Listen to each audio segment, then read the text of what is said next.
Welcome back to NewsX World. I'm Thomas Porteus and you're watching Focal Length, where we get you a briefing on topics from across the world. As Europe faces deadly wildfires and record heat threatening human life this summer, heat stresses deaths may be unreported. Experts blame extreme temperatures, drought and dry soils for intense fires. Europe struggles to contain blazes compared to Australia or the US. Emergency evacuations and rapid firefighting are crucial now, while long-term solutions require better land management and urban planning. Climate change and local governance failures both drive the crisis, urging international cooperation to prevent further disasters. Joining us now to discuss this ongoing situation is Stefan Doerr, Professor of Geography and Director of the Centre for Wildlife Research at Swansea University in Wales. With over 20 years of experience in studying wildfires, he is also Editor-in-Chief of the International Journal of Wildland Fire. Doerr specialises in wildland fire science, exploring fire effects on landscape, carbon, soils, water quality, ecosystem services, and global fire patterns, trends, and risks. He also studies soil hydrology, erosion, and karst geomorphology, offering insight into the complex interactions between fire, landscapes, and society. Today, he discusses Europe's wildfire crisis, heatwave impacts and strategies to protect communities and the landscapes. Thank you very much for joining us, Professor Stefan Doerr. Let's get straight into this. My first question to you is, of course, Europe is facing both deadly wildfires and a severe heatwave. Why has this combination been so devastating for human life this summer? Now, this summer we've seen this extreme combination of heat and a whole series of very dry periods. And when fires do ignite, which we've seen across many areas from Turkey all the way across to the Western Mediterranean, and these are combined with strong winds, these fires can be very deadly. So they're very difficult to tackle. This is a typical situation where we see a relatively high death toll. This year so far, we have a death toll of over 30. In terms of wildland fire deaths, although this is still far below what we've seen in the really bad years of 2017 and 2018. But of course, every death is one too many. Yes, Professor Doerr. Of course, beyond those killed in the blazes, many have died from heat stress. How significant is this indirect toll, and is it being underreported? What are your thoughts? You know, this is a challenging topic because in terms of heat deaths, these are often premature deaths of individuals who already have a range of conditions that predispose them to dying under these extreme heat conditions. So most heat-related deaths are in the elderly, although in some sad cases, some children are affected by this as well. And so it's difficult to assign a direct heat-related death to every death that has occurred, so it is often considered to be underreported. So far, we had a very high number of heat-related deaths, so estimates between 1,500 and over 2,000 across Europe, which of course is linked to this very extreme heat, but also this is nothing new really, at least for the last few years, because, for example, in 2022, we had a much higher death toll from heat-related stress. But again, just like fires, these are really deaths that should be avoidable. Yeah, indeed. Other experts say that this year's fires are among the worst in recent memory. What specific conditions have made them more intense and widespread? Yeah, the fundamental principle of making fires intense and widespread is the very prolonged dry conditions that we've seen. So we had a whole series of heat waves, not just one.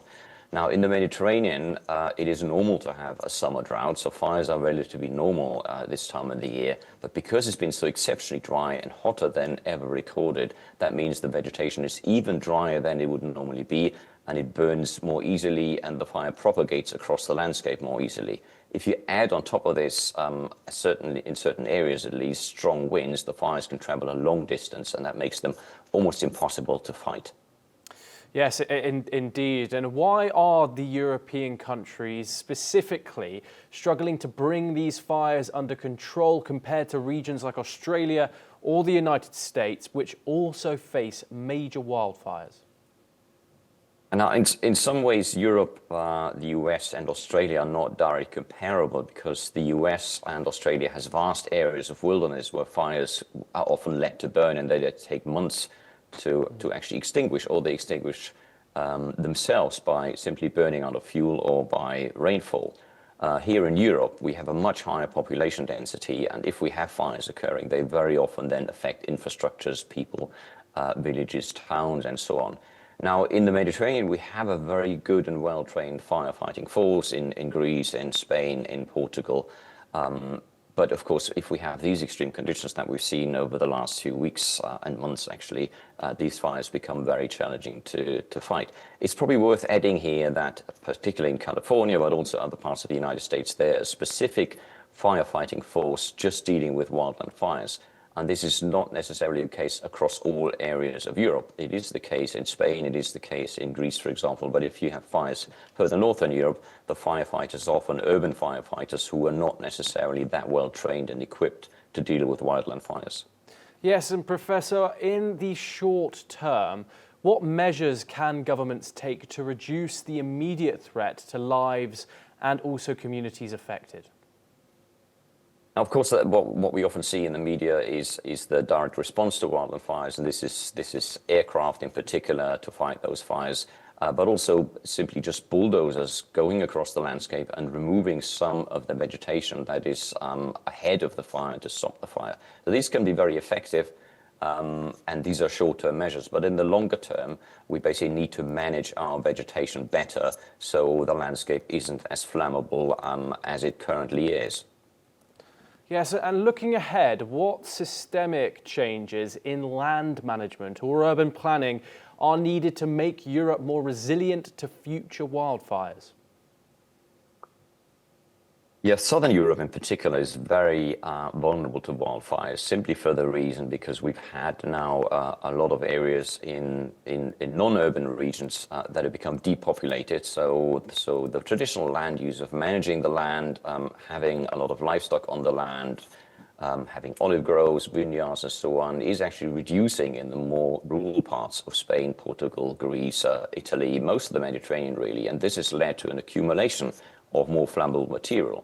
We've also seen a lot of reforestation in areas that were previously under agriculture. And all this combined means that we have more flammable material in the landscape that we would have had maybe 10, 20, or 30 years ago. Now, this is obviously challenging to tackle because it's an economic issue. People are moving to the cities and people are abandoning rural areas. So fundamentally, we would need investment into rural areas, higher wages in the agricultural sector, for example, to actually reduce the flammability of the landscape, to manage the landscape better. Yes, indeed. And how much of this worsening crisis is directly linked to climate change, especially in Europe? And how do we separate that from local governments' failures? Now, it's essentially a combination of both, of course, but climate change plays an important role in this. So Europe is the fastest warming inhabited continent in the world. And that means if we increase temperatures, we have more energy in the atmosphere and we basically can dry out the vegetation more than in the past. This is a basic physical principle. So climate change does increase the risk for fire. There's no doubt about this. To what extent that is the case is, arguable. It depends on the particular type of heat wave. It depends also very much whether we have windy conditions or not. But what is certain, what we will be seeing in Europe, and especially in the Mediterranean region, is a further increase in the temperatures. And with that, we see a further increase in what we call the fire weather. These are the weather conditions during which landscapes are flammable. And we've already seen an increase in fire weather of over 25% across the globe in the last few decades. And in Europe, it has been more extreme. And as I said before, this will increase further into the future. There's no doubt about it. So we need to do everything to actually tackle climate change and reduce that contribution of accelerating fire risk. Professor Doerr, how do you analyse global leaders' response to ongoing wildfires. Are they doing enough, and what should they be prioritising right now to prevent them? In terms of priority of local, regional, but also global governments, or national governments and global cooperation, it's really a matter of long-term planning. So as I mentioned earlier, the land use planning, the removal of very flammable vegetation and more careful afforestation with less flammable species, for example, is one of those things that would certainly help. Now, in the short term, governments often talk about resources, buying more planes, buying more helicopters, and this can help, but very often those fires are so extensive and they burn under such extreme conditions that those immediate responses are not necessarily very helpful. In terms of overall resource allocation, it's quite well established that better land management is ultimately cheaper and more effective than simply buying more firefighting resources. Yes, and finally, given the rising scale of this crisis, do you believe international cooperation such as shared firefighting resources should become the new norm for Europe? Absolutely. There is actually already very good cooperation amongst resources across Europe. But this can be improved further. For example, we've had a long-term cooperation between Australia and North America because they have different fire seasons. So they're sending firefighters to North America, the US and Canada for firefighting during their fire season and vice versa. In Europe, it's a little bit more complicated because Europe is often affected at the same time, Western Europe, Northern and Eastern Europe with fires. But nevertheless, there is good sharing if one area is particularly badly affected. But there's certainly more that can be done in terms of sharing resources, but also sharing knowledge. For example, we have firefighters in the UK and the Netherlands being trained by firefighters in the Mediterranean who've seen more exposure to fire, have a longer history with fire. And this is already very helpful in terms of improving the capacity of firefighters to tackle wildland fires. Yes. I want to thank you, Professor Stefan Doerr, for speaking to us on Focal Length. A pleasure to have your insight on that developing topic. And with that, it's a wrap on this episode, but stay tuned for more international news and updates here on NewsX World.